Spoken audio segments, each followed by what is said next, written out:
Hello, everyone. Welcome to the Raptor Queens Podcast, the first ever all-women podcast covering the Toronto Raptors. My name is Sarah Khalil, and I'm here with my other queens of the North, Sonali Sharma, Jade Hoops, and Allison Hope. We haven't heard from Allison in the last couple of weeks. Hi, Allison. Good to have you back. And today we are going to be covering one of my favorite people on the entire Raptors organization, Coach Nick Nurse. We've got a couple questions that we're going to be asking our queens all about Nick Nurse. Two questions in particular being, what is the number one thing that he brings to the team? And what's one area where we think Nick Nurse could use his own coach? So that's the first topic we're going to cover. We got some tea time for y'all. What's going on with our Raptors players? Where are they in the world today? How are they entertaining themselves during quarantine? We also have some coverage on LeBron James, who had something to say about recent reports that the NBA was going to be canceled, that this season was going to be canceled. And finally, episodes 3 and episode 4 of The Last Dance came out this week. Lots of coverage on Dennis Rodman and Phil Jackson and the battle between the Chicago Bulls and the Detroit Pistons. And so we've got some coverage on that as well. So thank you all for joining us. We're looking forward to today's conversation. And let's start with our Nick Nurse feature. And we'll start with the first of those two questions that I just mentioned. Allison, we're going to start with you. And the question being put to you right now is, what is the number one thing that you think Nick Nurse brings to this Toronto Raptors team? And why do you think the players respond to him as well as they do? Go ahead. I found this to be quite an interesting question. And I think based on what media and what other coaches and what NBA insiders say about Nick Nurse, it's his adaptability and his creativity. And I think probably some of that is related to, it's an adaptation to having been in small leagues and coaching with rosters that were in flux. And I remember him saying he didn't know on any given night what players would be available to him. So I think that's probably the genesis of some of his creativity. But I think probably this other passion of his, music, and particularly jazz, is a large component of this. And it's been said that people that listen to jazz are bright and creative. And maybe there's something about the improvisational style of jazz. It's a lot of complexity in the bridges and the chord changes. And I mean, we know that Nick Nurse is a fan of Thelonious Monk. And I think I just read somewhere that he had gone to meet with Thelonious Monk's son or nephew or something like that. So very much paying homage to like a jazz great. Jazz is amazingly complex. And I've got to say, I don't get it. I've listened to a bit of jazz, but to sit down and listen to Miles Davis, entirely too complex for me. Listening to that kind of music is like thinking about how infinite the cosmos is, and I just can't grasp that. And I mean, I remember playing chess as a kid, and I love chess. And then I remember seeing a 3-dimensional chessboard, and I just couldn't get my mind around that. Like I just couldn't even contemplate it. So I think there's a lot of intelligent people who are very accomplished in their professions, and they can just very easily glom onto jazz and all the complexities. So I think Nick Nurse, his passion for music, really, he can make order out of chaos. He can embrace chaos, and maybe he gets some of that from his love of music. That's such an interesting connection, Allison. I really like that. So it's like his ability to improvise and create with whatever he is working with, and you're suggesting that comes from just the way that he works with music, plays music, listens to music, and that's just part of his natural intelligence at this point. Or it's a facet of his natural talent. Like he just gravitates towards, like I said, making order of chaos. Like it would be interesting. It's like the chicken and the egg. I don't know. That's such an interesting take. Thank you so much for bringing that one. Sonali, what about you? What do you think here? Yeah, I agree, Allison. What a unique take on Nick Nurse's abilities. And sort of on the same vein, I think for me, what I chose was his ability to be so experiential. So I guess experiential, experimenting and creativity are sort of, from the same root. And so I think one of the things that really has just, awed me is his experience with G League teams and the way we've seen him operate our bench mob players and turn them into these high quality players, like the work that he's done with Terrence Davis. The second, seeing Rondé hustle, Jefferson, and also, watching Norman Powell flourish. I mean, I wanted to rub this in everybody's face this week that Norman Powell is still the Eastern Conference champion of the week since March 9th. And we're coming up to 2 months of Norm. But yeah, so that's sort of the strength that I've seen. And again, going to the same comment that you made, Sarah, and same with Allison, is that he has this unique ability to work with whatever resources he has.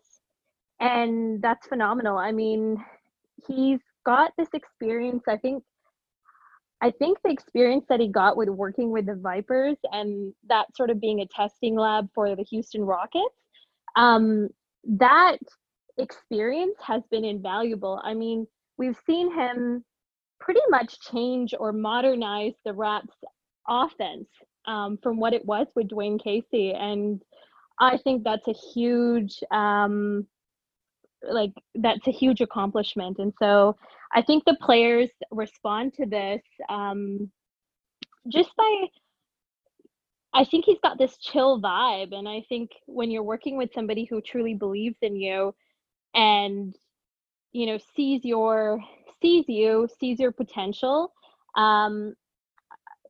honestly, I think they all feel like they're being seen and being heard. And I think that's really important in terms of leadership. So that's sort of my take on Nick. Interesting. So a lot of what you're saying, what I'm hearing, is really his ability to bring out the best in the players that are right there in front of him in that moment, no matter what combination they're in. That's right. Yeah. Okay. Awesome. Thank you. Jade, what's your take? So my take also comes kind of with the music, but still from a little bit of a different angle.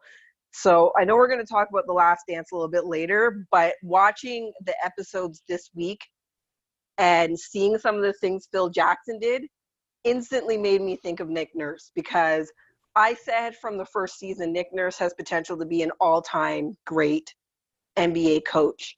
And then seeing how he is doing some of the things that Phil Jackson also did just cemented that for me, because they talked about Phil Jackson incorporating those very personal parts of his life into practice and into the team.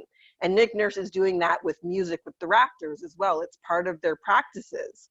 And I think his willingness to be as genuine with the team as something like that, that's obviously very near and dear to his heart, is one of the reasons why it's so easy for him to get the buy-in to do all these crazy things, because there's a real personal connection there between him and the team. Whereas when I think of Dwayne Casey, I can't imagine Dwayne Casey doing anything on that kind of a personal of a level. I just don't see him being comfortable doing it. And that creates a barrier. And I'm not necessarily saying that's a bad thing. It's just his style. But that's a barrier that between him and the players that Nick Nurse just doesn't have. Yeah, there was some rock pounding going on in those years. I was wondering if anyone was going to make any comparisons to Phil Jackson, given what we are watching in The Last Dance this week. What other comparisons were you noting, Jade?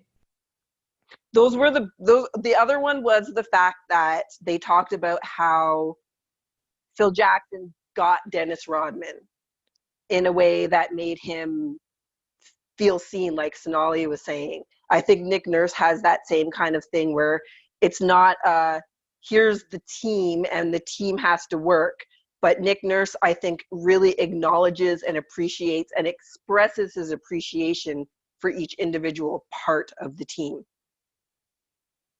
Yeah, totally. Like we see that a lot with his sort of defensiveness around Pat McCaw, and how Pat McCaw has been such a conundrum for all of us Raptors fans out there. And Phil, sorry, not Phil Jackson, Nick Nurse really sees Pat's potential, right? And so it can be frustrating at times too. And do you guys remember the championship belts they have? Like, isn't there a winner at each week, like for practice, or whoever hits the most threes in practice, and they get the belt? Like, I wonder who dreamed that up. I could see that being a Nick Nurse construct. It seems to fit him. Well, and one other thing, direct comparison between Phil and Nick is each of them succeeded a coach that brought the previous year's team all the way to the Eastern Conference Finals. And that's really interesting that in both cases, the GM decided to let go of the coach that brought them to the Eastern Conference Finals and bring on a different member of the coaching staff as the head coach. And to me, that actually, I'm thinking like, okay, what is it that management or ownership sees in both of these coaches that they were actually like, yeah, as good as it got, we actually think this person is the ones to take us to the next level. So that's another comparison, Jade. Yeah, and they turned out to be right about it, which people change coaches from almost successful coaches all the time, and it doesn't always work. So there's definitely something special that those guys have, that it was like the right move. Yeah, that's right. Like, and you know, the choice pays off. And in each instance, the next season, their first season as a head coach, go on to win the championship. So very interesting. Also, of course, they're coming into, they're coaching a team that has already made it to the Eastern Conference Finals. So it's not like they're joining a team that doesn't have a history of success already at the point when they join.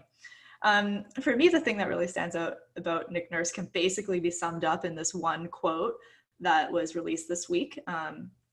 He says, this is directly from Nick: "I see my job first and foremost to get guys to envision themselves as being champions." And what I really, really like about this quote is when he says being champions, because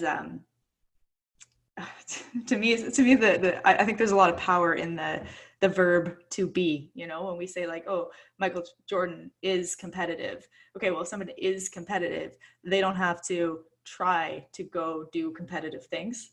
It actually is just who they are, and everything that they do kind of stems from that. So when I see a quote from Nick saying, no, I want these guys to envision themselves being champions, I'm like, great. And therefore they will act as champions act, and it will just be what happens. And so I think Nick gets the psychology of winning and the psychology of championships, and really the like what it takes to have someone who's never won a championship to still be someone that can. And from there, the team really blossoms. They see themselves as winners. They go into every game. We've seen this year. They go into every single game, no matter who the opponent is. And they absolutely believe that, of course, we can win this game. So for me, how he trains this team's mentality is the standout feature. That's actually a very good point. And there was very much a sense this year, even for me, like the way the guys seemed to approach it was they could win any game on any given night. So I think you hit on something there, Sarah. I was just going to say, even on a night when they were down 30 points in the fourth quarter, they still believed. If they had not believed they could win that game, they do not come back and win that game. Exactly. And for me, it's like even a level beyond belief. Like, no, we are champions, and champions don't lose by 30 points. They just don't. And so that that was all Kyle Lowry, right? And so I think part of this is Nick Nurse, and part of this is actually winning. So like having the team actually having won the championship, it gets like when they say championship DNA, I kind of believe that on an actual physical level, that like you have such a physical experience that like you're kind of changed cellularly, and you start to behave differently. And I think it's really cool what we've seen with the team this year. And I think Nick Nurse has been a big part of that development. So That's what I see. So then the next question then, now that we've just given Nick Nurse all this praise, even the best coaches sometimes need coaches. So my question now is, what's one area where you think Nick Nurse might need his own coach? And let's go in reverse order this time. So Jade, start with you. So when we were first putting together the topics and I saw this question, the first thing I thought of was he needs a coach's challenge coach. But then I remembered that towards the end of the season, just before things shut down, I saw a stat that Nick Nurse actually ended up by the end of the season with the most successful challenges of any coach in the NBA. So I was like, And like, other than that, like, I don't know, I kind of think Nick Nurse is the best thing since sliced bread. So if I can't have that one, I'm kind of lost. Oh yeah, he definitely did not do well with his initial coach's challenge. Did you see his quote? I think it was in March before the shutdown. He really doesn't like the coach's challenges. Like, despite that he has the best record, he really doesn't like them. Yeah, that doesn't surprise me too much. I feel like probably we're going to find out that the majority of coaches didn't like them. And I think that's going to come down to the fact that you're not allowed to challenge the most important things. So what's really the point? Like, if the ref misses the call, you can't say, hey, you missed this obvious call. So if you can only challenge when a whistle is blown and there's no recourse for all the times the whistle is not blown, it kind of seems like an unnecessary stoppage of the game. Yeah, and I think what he specifically said was, if the challenge is for an out of bounds call, but the reason the ball is knocked out of bounds is because of the foul that came before it, and so the foul is missed, but they still keep the out of bounds play as the only thing that's being reviewed, and we're kind of missing the bigger picture, the common sense there. Okay, so for you, the biggest thing that Nick Nurse needs help with is, well, he did need help with coach's challenge, and he got better at it. You have nothing else that you would point to is be like, hey, Nick, check this out? No, I'm still drinking the Kool-Aid. I mean, the change between him and Dwayne Casey was so drastic. Like, again, I'm embracing the heartless thing, because when I think about it, I really don't care about things the way a lot of other Raptors fans do. Like, my mom was so indignant when he fired Dwayne Casey, and I was like, it's about freaking time he fired Dwayne Casey. Like, for me, I'm still so happy with the changes that needed to happen that I guess I'm not ready to criticize him yet. Okay. That's a little bit like if you break up with someone and you're so happy you broke up with them that even like 3 years later, you're relieved. But the opposite. Okay. All right, Sonali, over to you. What's an area where you think Nick Nurse might need some coaching?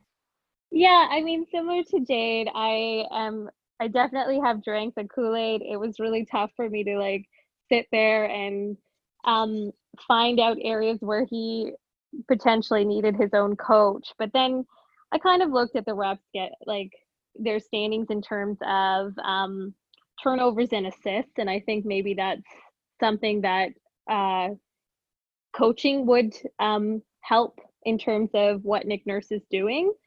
And yeah, I think other than that, I do want him to get some coaching on like Pat McCaw. Like, I still don't quite fully understand this relationship. I was wondering if somebody would bring that up. Like, what is going on with Pat McCaw, Nick Nurse? I mean, defensively he's okay, but come on, let's talk about his offense. I'm still, I don't get it. Or like, at the very least, like, can somebody coach Nick Nurse to explain to the fans why he's so on board with Patrick McCaw? What does he see that we don't see? I have theories about this. Okay, well, let's diverge and go. Okay.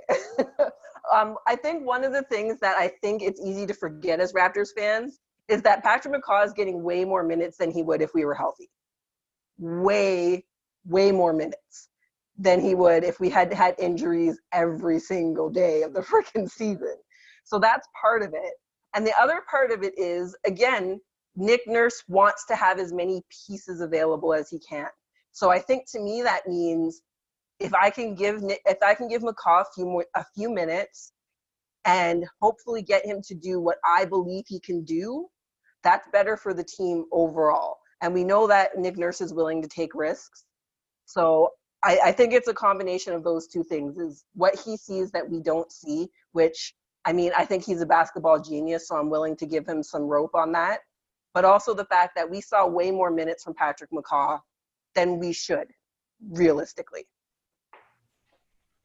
Yeah, okay, I agree with the first statement that we have seen more minutes from him than we should. Yes. I don't know. This is an area where I wonder, I just wonder if maybe someone needs to just be like, Nick, what you think you see in Patrick McCaw is not actually there. I don't know. It's an area I wonder. Allison, what do you think? Where do you think that Nick Nurse could use some coaching? So this was a very difficult question, and I'm fully cognizant that Essie may be critical if I don't come up with something definitive. So I have to say that he probably needs a style coach, like a style consultant, because sometimes he looks a bit frumpy. And I've got to say, I'm a t-shirt and jeans chick, so anyone who knows me is going to be laughing to hear me say this, but this is honestly the only thing that I could think of. Wow. I find that hilarious because we put up with all those years of Dwayne Casey's 30-year-old suits. I think Nick Nurse is miles better than that. Oh, really? Then it must be me. I thought Dwayne Casey was relatively well dressed, but anyway. For an old uncle. Sonali. Maybe this is the demographic divide here. Maybe we'll just go with that. Honestly, Allison, of all of the people on this podcast to say that he needs a style coach, are the last one that we would ever expect to say it. Well, and I mean, yeah, especially if you could see my style. But I mean, kind of look, he's more like toward the Marc Gasol end of the fashion continuum rather than the Serge Ibaka end, I guess. Yeah, but Serge is bougie. Like, you don't get bougier than Serge. I think Nick Nurse is just more low key. But like, he has a plaid suit that's like burgundy and blue and gray. Like, that's pretty stylish. Yeah, but he also has a tan suit. The tan suit's got to go. But he's also like a dad with like 5 or 6 children. So I mean, he has to maintain his dad reputation as well too. But yeah, Serge on that is note, but on that note, Allison, maybe we could like petition to get Nick Nurse on one of the episodes of Serge's that class show. Good idea. We should start a petition. Yes, inspired by this episode, and particular. Let's try that again. Inspired by this episode, and particularly your comments, Allison. All right, so I do have an area where I thought that Nick Nurse could be coached, and I don't actually have this as a criticism. I'm looking forward to the future, and I think let's assume the NBA does come back for this season.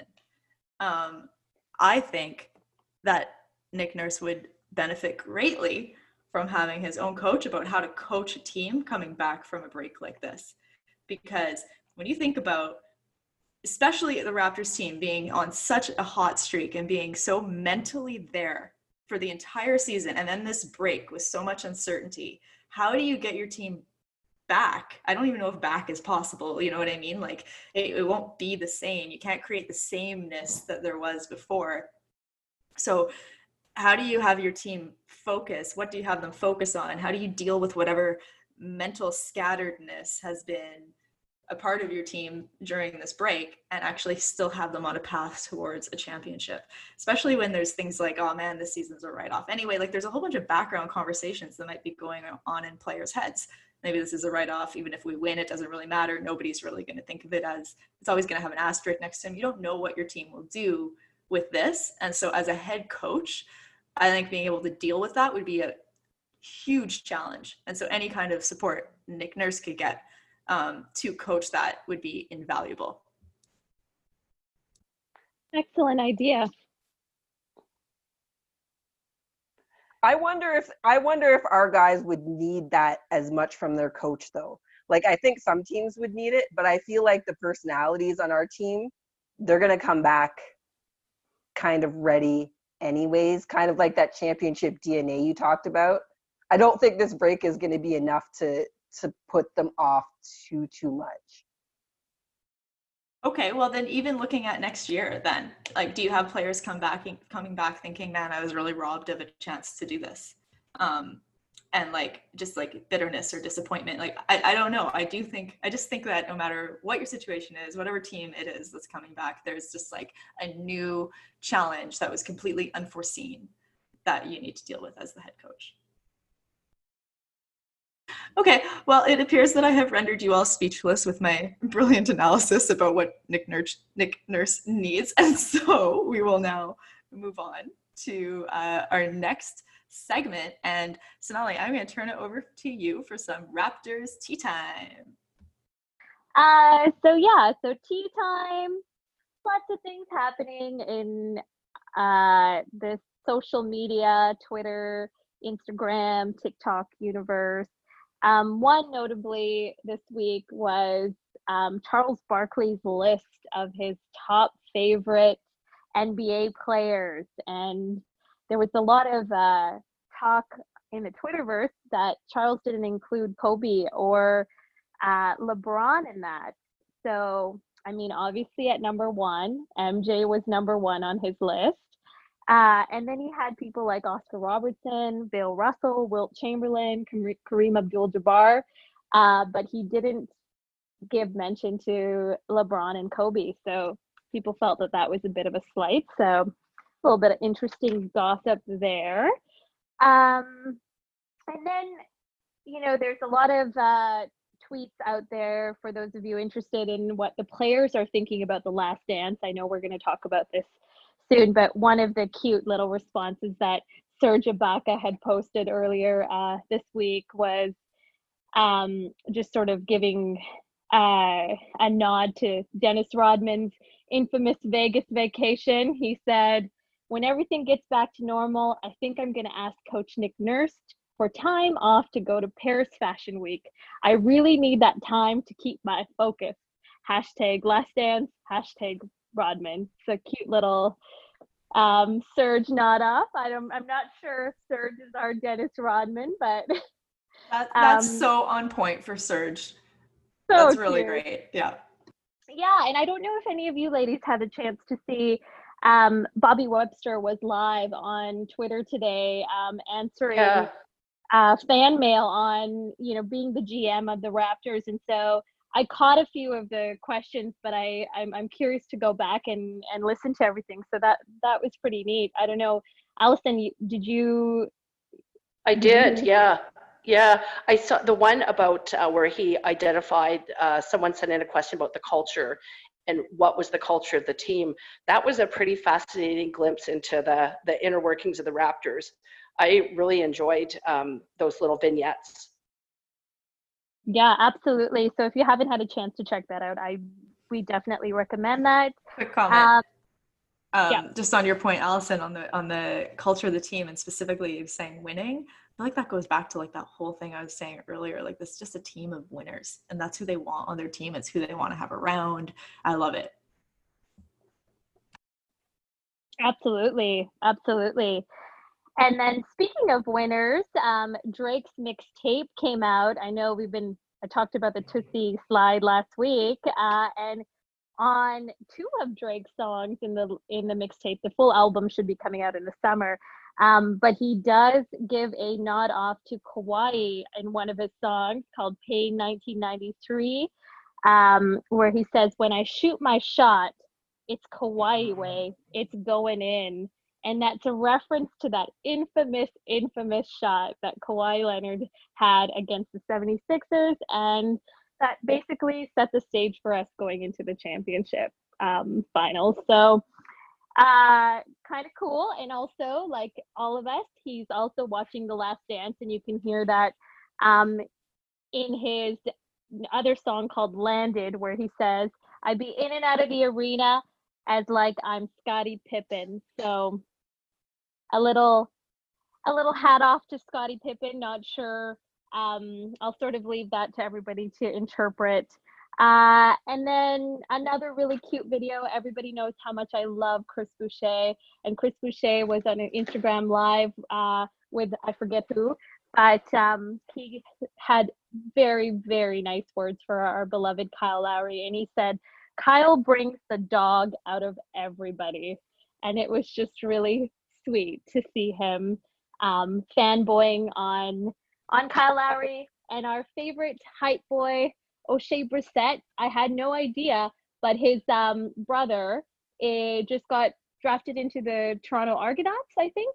So he's got a brother that plays football. So obviously athletics are in the team, and it was really cute to see him giving his brother some brotherly family support. So yeah, so those are kind of the happenings, and I think we're going to be talking about quarantine players and the NBA and what's going to happen for the rest of the season here. But that's the tea I got for you today. That's awesome. That comment about Chris Boucher, what he said about Kyle, also reminded me what Terrence Davis said earlier this week. Just that, like, how he's so keen to come back from quarantine, but even earlier this season, like, everything he does is just to prove that he belongs on this team, and he's working so hard to earn his spot here. I thought that was really cool to hear. Yeah, Rookie of the Year. Yeah, I doubt he's a serious contender, but he's certainly really, really special player, and he's been good for this team this year. Okay, so thanks for spilling that tea, Sonali. The next thing we're going to move is onto a quote from LeBron James. So I think I can just read this quote directly and you'll get the background of it. LeBron tweeted, saw some reports about execs and agents wanting to cancel the season, ? That's absolutely not true. Nobody I know saying anything like that. As soon as it's safe, we would like to finish our season. I'm ready and our team is ready. Nobody should be canceling anything. Crown emoji. So that's the quote from LeBron. The background is that there were just some reports going around Twitter that execs were asking for the season to be canceled. LeBron saying, nope, that's not what happened, and let's get back as soon as it's safe. So Allison, I believe you have something to say about this, so let's pass it over to you. I really think LeBron is talking more with his heart here. I mean, no one's saying anything like that on record anyway. And I mean, as soon as it's safe, like, what if it's not safe until October? I mean, if that's the case, I mean, I think it's fair to say the season would be a wash. And I mean, there is a pandemic, and we've had some unpleasant reminders about the lack of public health rigor in the States, and just uneven availability of resources there. So, I mean, of course the athletes want to play.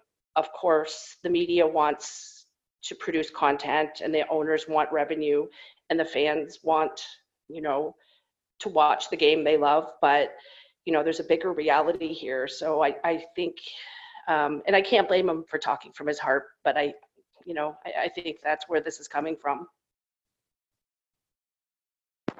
Yeah, I agree with Allison on both things. So the first part is, the phrase "Pixar, it didn't happen." For me in my basketball life is, if I don't see Woj say it, it's not true. And I haven't seen Woj say anything where he said people are asking to cancel the season. I have seen him say that execs are getting frustrated because there's no clear direction, which is understandable from both sides, because I feel like we're obviously in a situation nobody on the planet's ever lived through before. And information needs to be slow in coming so that mistakes are not made. So I understand why Adam Silver and the other people responsible are not jumping to anything. I also understand the frustration on the side of the executives and the players from just not knowing what's going on. But like Allison said, I haven't seen any quote where an exec said, let's cancel the season. So that's the first part. And then her second part, when she said about, like, by the way, there's a pandemic going on. Like, I just feel like certain people in life get this feeling like whatever they want is going to happen. And LeBron James's life is a perfect illustration. Of course, that's how he's going to feel. Everything that he set out to do, he's done. Everything he touches is gold. So of course he's going to have that feeling of, well, I want to play, I want to finish the season, so it's going to happen. But I don't think it's realistic to think that it is, honestly.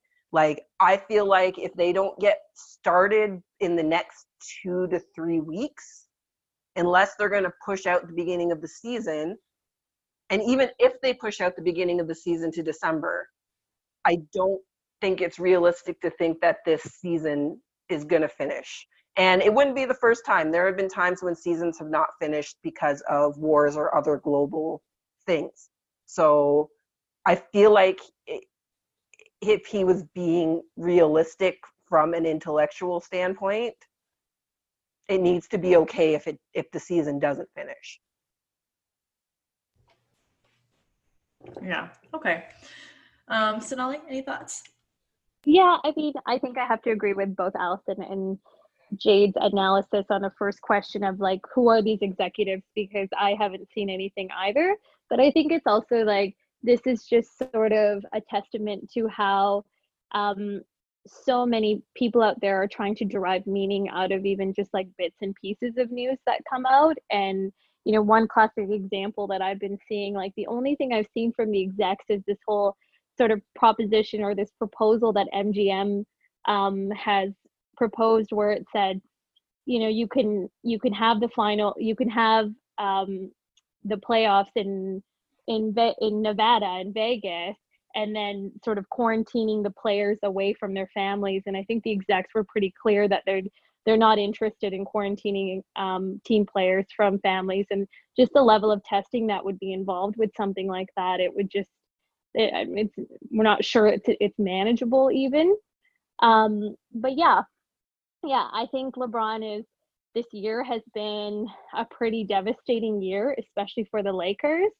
And I think he really wants to win the championship, and he wants to do it in a way to also serve as an homage to LeBron and to Kobe Bryant and Kobe Bryant's legacy as well too. And so I think there's just a lot of emotional thinking, and I felt that tweet was definitely from a place of his own heart and his own emotional experiences that he's been dealing with in this past year. So yeah, that's a good point, Sonali. I think we might underestimate the heartbreak of an unfinished story, no matter what the story is. If you're in the middle of a good story, for us it's like the middle of the Raptors defending championship run and you don't get to finish it.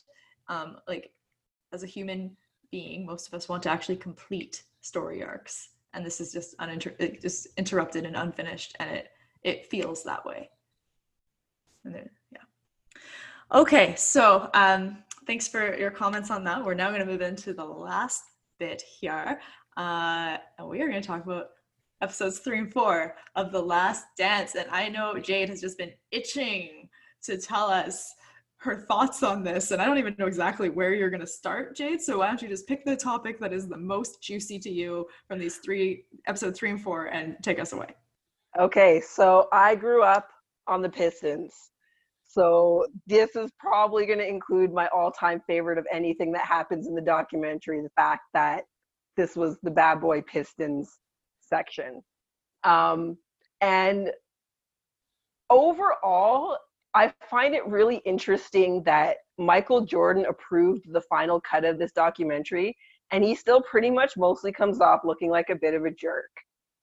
And you have to assume that this is the most flattering cut that could have happened if he's okay with it. And I'm still like, man, he's a bit of a sociopath, it seems like, and he's a bit of a jerk.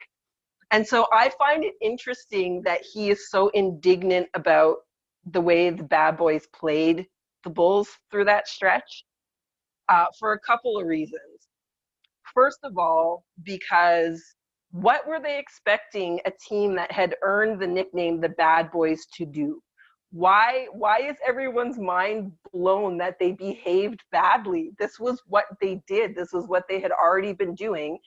And when they saw a threat to their throne, they took it up a notch, which is exactly what you expect in a rivalry when you're defending your championship, you're defending your spot. So I always find it a little bit interesting. And I think that because we remember Michael Jordan so much for the persona the NBA presented of him, we forget about the fact that, and I believe this 100%, if Michael Jordan had been drafted by the Pistons and not the Bulls, he would have fit right in. He's not mad that the bad boys played the way they did. He's mad that they did it to him and beat him doing it. Same thing with the walk-offs. Yeah, it was not a classy thing for the Pistons to do. Again, they were the bad boys.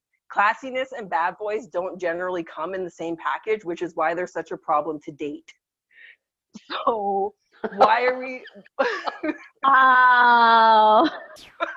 why are we expecting classiness out of this group of guys? When they got beat and they walked off, I'm like, yeah, that's exactly on brand for that group of dudes. And again, Jordan's not mad that they walked off and in terms of being sportsmanlike. He's mad because ultimately they still won the mind game. Because Jordan enjoys saying, ha, I won and I need to rub it in your face, right? They showed him doing that with the reporters that said he wasn't going to win. I've taken care of you, and I'm going to take care of you tonight. He wants to be able to rub it in people's faces. And with the Pistons walking off, he never got that public acknowledgement that he had bested them from them. And that's why he's still salty about it. I find that, yeah, that's so interesting. But do you guys remember there was also a comment from some of his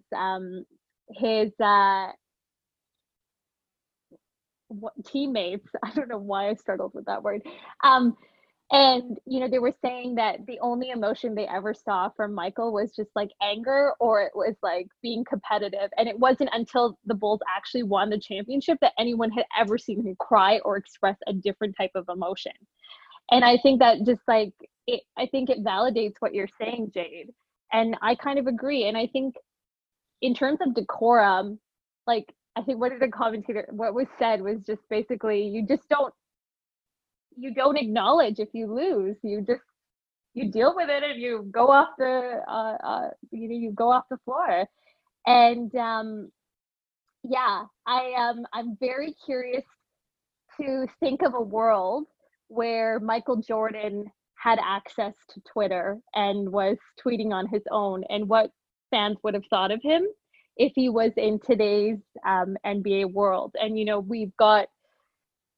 we think of Kevin Durant, and I don't want to make a comparison between Kevin Durant and Michael Jordan, but I don't know, like, if somebody is that competitive, then would there have been a couple hundred Michael Jordan burner accounts too?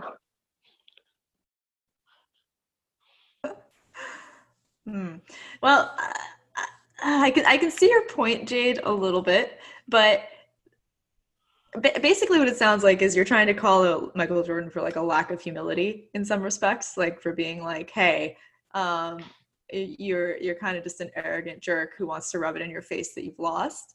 But like on the flip side, you could just argue that the whole Detroit team was lacking humility in the decision just simply not to be sportsmanlike and shake hands. Yeah, but the Pistons were being deposed. Like, that's a whole different thing. If you think of this rivalry was a war, right? This was not friendly series like we see in the NBA today where guys hang out in between, hang out together in the summer. This was war. So like, if you think about a lion pride, when the younger guy is challenging for the top dog spot and he wins, like, the top guy isn't hanging around to shake hands. He's getting the heck out of there so he doesn't get killed. And I just feel like because they had been in the top spot, it's a different thing than when the Bulls lost to the Pistons. It's a different mindset. And again, the Pistons were about the mind game. And I think their ultimate goal was that they won the mind game. And they did win, because he's still angry about it 20 years later. They won ultimately, even though they lost the game. They won the bigger game. Yeah, I mean, I guess it depends on what game you're playing, because I disagree with you. This wasn't a war, not actually.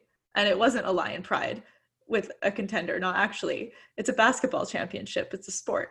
And yeah, they're super competitive, and they might be relating to it that way, but end of the day, it's just a sport, and you can shake hands and walk off.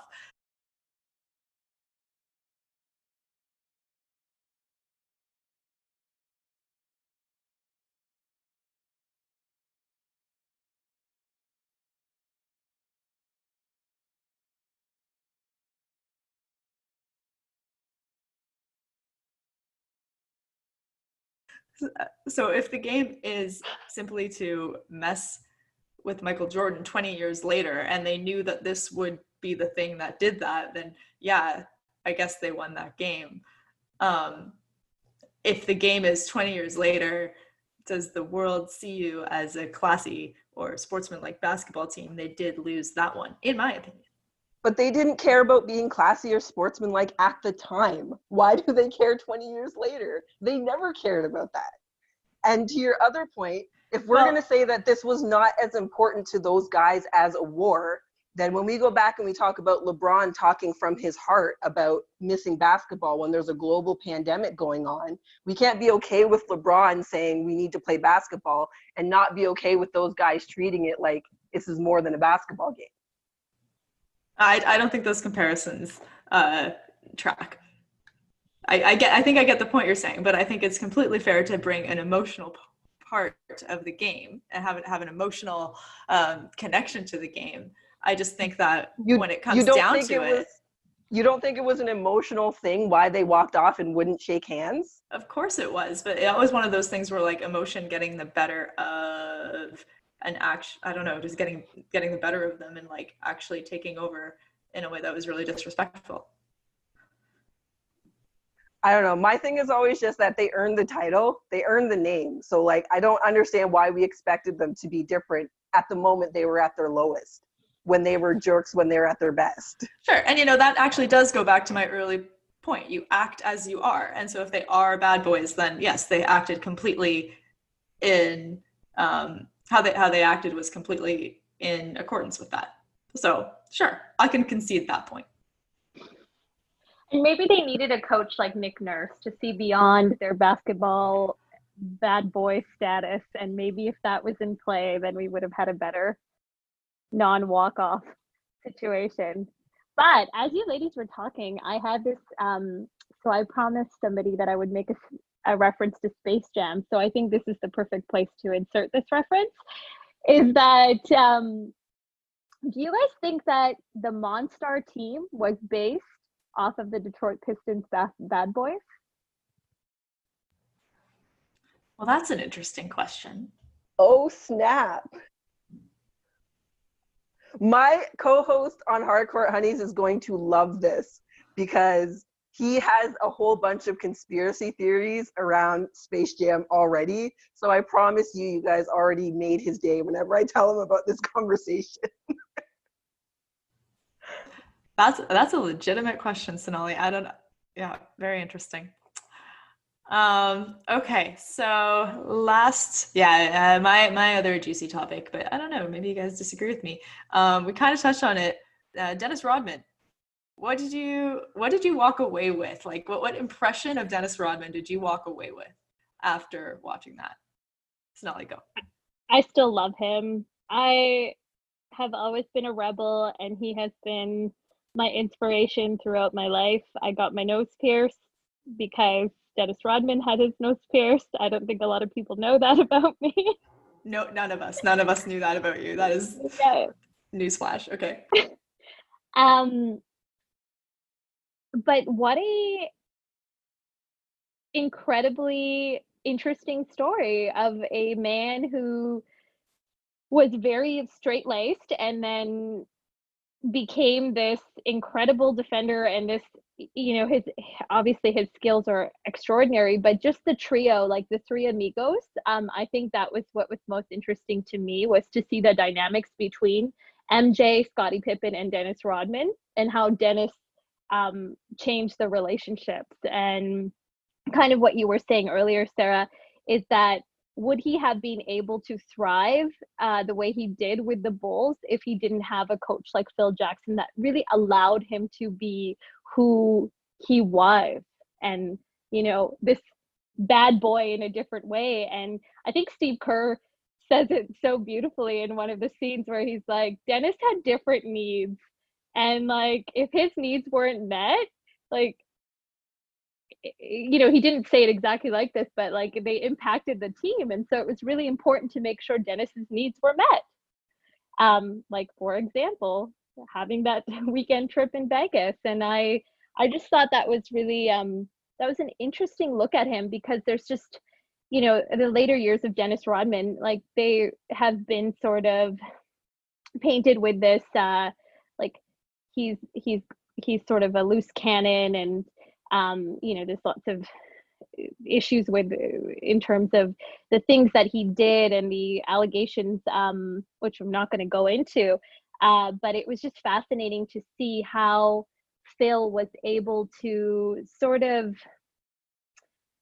also get Michael to look at the team as, it's not just you, Michael, like all these people, like even like, the Paxtons of the team, like, when Paxton is shooting those free throws, like, those 3-pointers, and you see sort of the dynamic shift. I think Dennis was one of those players that like came in and like, he sort of like, Scotty really needed somebody.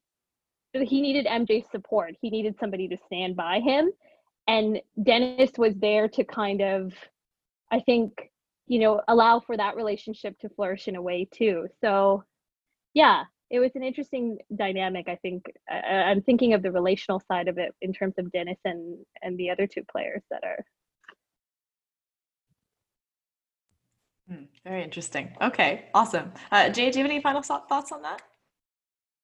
Yeah, I found really interesting how earlier on in the series, we've seen both Scottie Pippen and Michael Jordan be obviously still very salty about some things that had happened.